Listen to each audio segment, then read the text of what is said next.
I cut and glued 140 individual wooden dowels onto 2 cabinet doors by hand. Was it worth it? Yes. Would I do it again? Also yes. But let me walk you through what that actually looks like before you commit.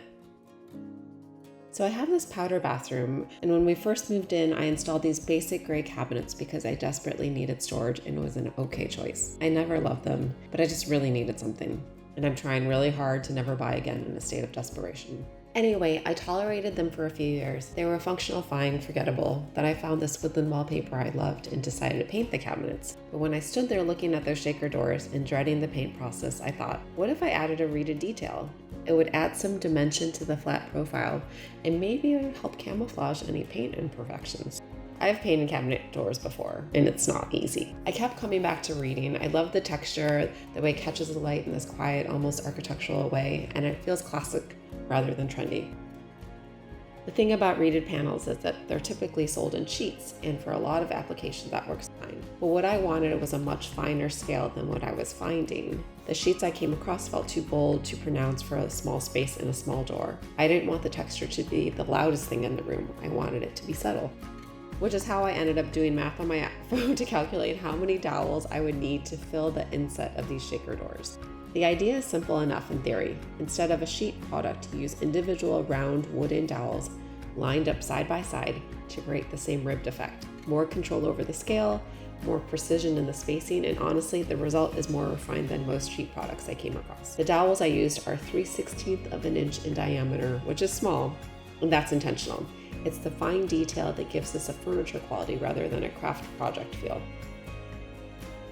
Measure the inside of the door, the recessed panel inside the frame, and divide that width by the diameter of your dowel. That tells you how many you need per door. Then you multiply by however many doors you're doing, and then, this is important, you buy more than that number because you will miscalculate, you will split one, your daughter will think it's her new fairy wand and run away with one, get some extra. And, as an aside, prepare for your dowels arriving with a sticker attached. Every single one. I wish I didn't have to tell you that I had to remove 140 individual stickers from 140 dowels, but sadly, this is true. One trick, if you heat the stickers up with a hairdryer, they peel off faster. For the cutting, I tried miter shears first, which seemed like the obvious choice. Faster, cleaner, right? Except the shears were slightly flattening the edge profile of the dowel, compressing the wood at the cut. It was subtle, but when you're lining up 70 of these per door, subtle inconsistencies stack up. A handsaw with a miter box gave me a cleaner, more square cut, and the ends sat flush the way I needed them to.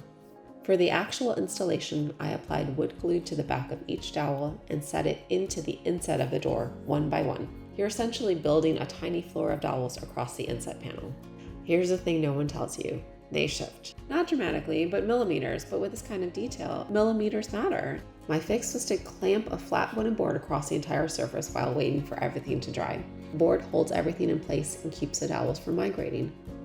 These cabinets came with a factory finish. Factory finish surfaces are notoriously difficult to paint over. If you skip prep, the paint will not last.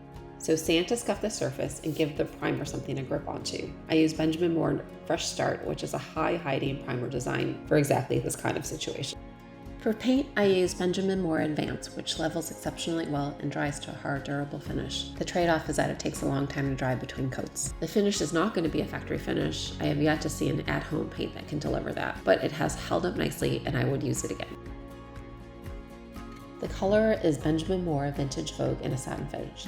It's a deformed green, pulls directly from the mural wallpaper, so it feels intentional rather than introduced. And against the reeded texture, it's exactly what I was hoping for.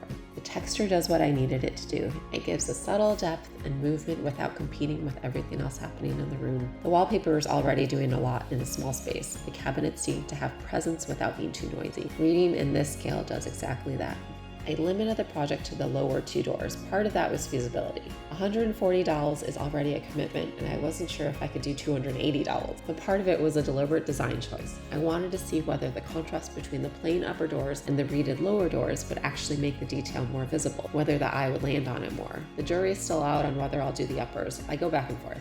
If there's something I keep coming back to with projects like this one, it's that the detail that feels overwhelming is usually a matter of patience more than skill. 140 dowels sounds like a lot until you realize it's just one dowel placed, then another. The gap between what you want and what you think you can do is almost always smaller than it seems. This project felt like a good reminder of that.